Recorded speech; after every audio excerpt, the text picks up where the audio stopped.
What is the cost of a bad hire? It's interesting that we're so rushed to place someone, to have someone do the work that is open right now or someone is overloaded with, that we forget that the cost of the bad hire could be almost the cost of their actual position, their actual salary for the year.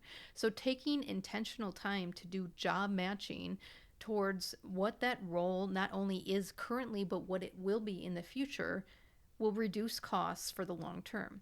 Now, Career Pillar said the average cost of a bad hire is about 20 grand, but that's direct cost. That's immediate expense for a bad hire that we hire and it doesn't work out or they don't vibe with the team and they have to leave, either involuntarily or voluntarily. Now, the thing that isn't shown as much in research, but within organizations I'm seeing when we work on workforce energy management, is the intangible costs of a bad hire, or the ripple effect, as I like to call it. The ripple effect of a bad hire is in all different type of departments.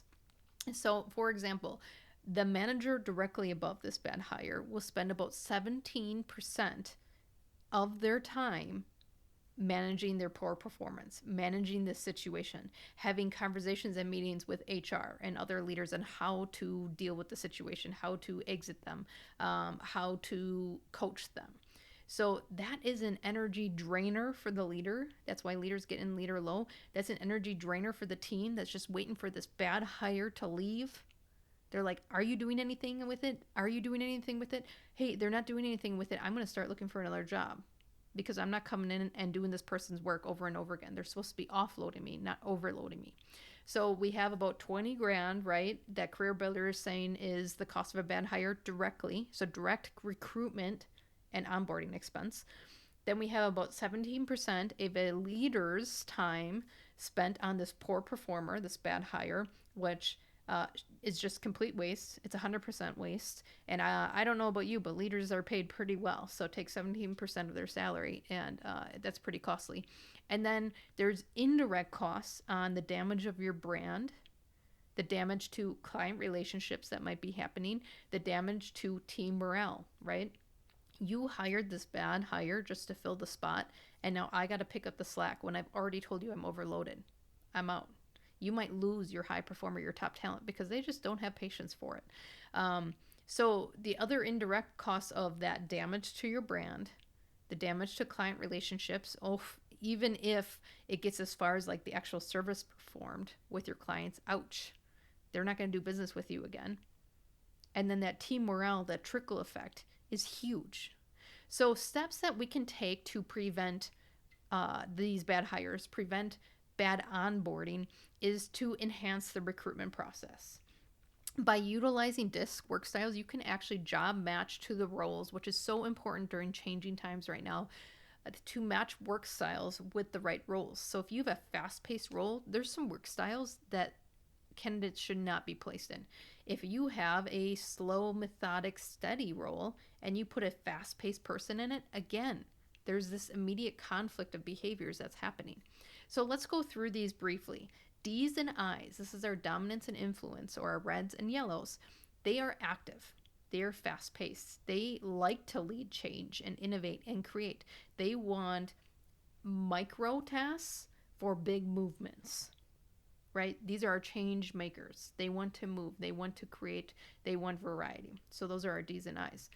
They are really great in positions that have variety or have change or have a little bit more of a momentum forward type of feeling to them. S and C's are more methodical and careful. They like to be steady and consistent. They like facts and information and to reflect on it. So these people are in roles that need that data, facts, steady, careful. They're going to find the gaps in things that are going to save your business and your operation. They're going to be the people that create operational flows that can get people on board because everyone actually understands what's going on. It can get consistency with customers of that repeatability of great service and quality. So do you see where S and C's already fit? Things like technical, engineering, accounting, finance. They bring so much value there. Do you see where the mismatch and a bad placement can already happen. Say I stick a high D, very fast moving, very results orientated, into a support role that doesn't move very fast, doesn't change very often. They're going to slowly die every day, and out they go. Or they're going to disrupt feathers with other team members because they want to change things. They want to do things their way. They think that they can be more efficient, and it's not going to work well with the other behaviors in that department. So by job matching, you can actually place great candidates in the correct roles and drive energy. Really drive that internal natural motivation that people have. So that's the first step, is enhancing your recruitment process to do job matching as part of the candidate process, because the cost of the bad hires really going to cost you if you place them in the wrong role.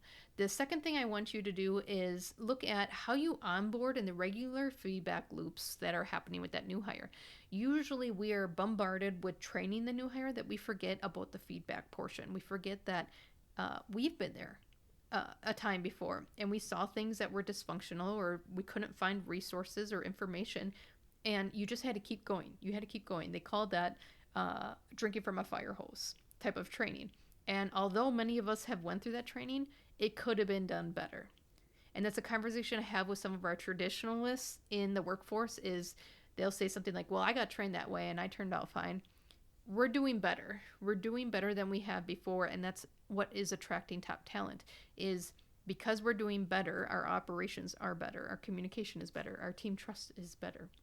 So onboarding with regular feedback loops is going to enhance the process, and if a hire ends up being bad, you catch it early, versus you get a year down the way and now we have a customer problem and they were having those behaviors the whole year. We just didn't catch it. So having those regular feedback loops is going to catch it early. The other thing to look at is continuous training after the onboarding. Usually after the onboarding, we just kind of let new hires just, which depending on your operation, if your operation is very busy, it's going through a lot of change, new systems, that's okay, right? Their plate is full of growth. But in most cases, the onboarding session ends where they get all this support, maybe even great feedback, and then it just ends and it goes into the traditional mode of once a year you get a performance review. This is disengagement. This is why teams can't innovate and adapt, because there's not this connection on a regular basis. So continuous training, either on skills, soft skills, training in their field, training on the system specific to what they use it for, like really deep diving or going to a conference on it. Continuous training on it is going to keep the momentum and them excited about their position. And then the fourth thing that really benefits the company or organization is if you have a great enhanced recruitment process utilizing like DISC with job matching, making sure we're matching your energy, you're onboarding with regular feedback loops, and then you have continuous training and conversations all year long. I want you to go back and HR market the crap out of that. All right. There was a company in my local area that is doing this, and they're actually doing one-on-ones all the way down to the machine operator level. And they went from 40% turnover to 7%, single digits, because of these actions that they were doing. They were doing really good aligned job placement. They're doing continuous learning after the onboarding phase. They have great feedback loops and one-on-ones all the way down to the shop floor. And they got down to single digits of turnover. I'm so proud of them. And I said, when are you going to market this out? And they said, well, there's a couple supervisors that need to get on board yet, and then we are going to market it out. Because guess what? When you're talking about top talent, and you see all these job descriptions, and it's just noise, but then you see someone does job matching for energy alignment. We want to make sure you're successful in your job. Then you see we have a full board supported onboarding plan, followed by continuous improvement and development plan, one-on-ones, not annual performance reviews. Isn't that more attractive to top talent? Yes, it is, because that's where innovation, creativity, and adaptability happens. That's where environments where 4-day work weeks can happen. That's environments where unlimited PTO can happen, because it's very cohesive and the operational factors are healthy. So I want you to market that out then. So we did the work. Now we're going to market it out so we can start attracting top talent to it. Because the only reason why these things don't work is because you're attracting bad talent. right? If your job matching and things are still not working out, if you have a great onboarding plan and things still aren't working out, you're attracting the bad talent out there, the talent that people are trying to get rid of. We want to attract the talent that people are trying to keep. So the cost of bad hire has not only an immediate expense of about 20 grand, but that ripple effect, which can be extremely expensive. So spending a little upfront effort and expense will reduce the cost of a bad hire.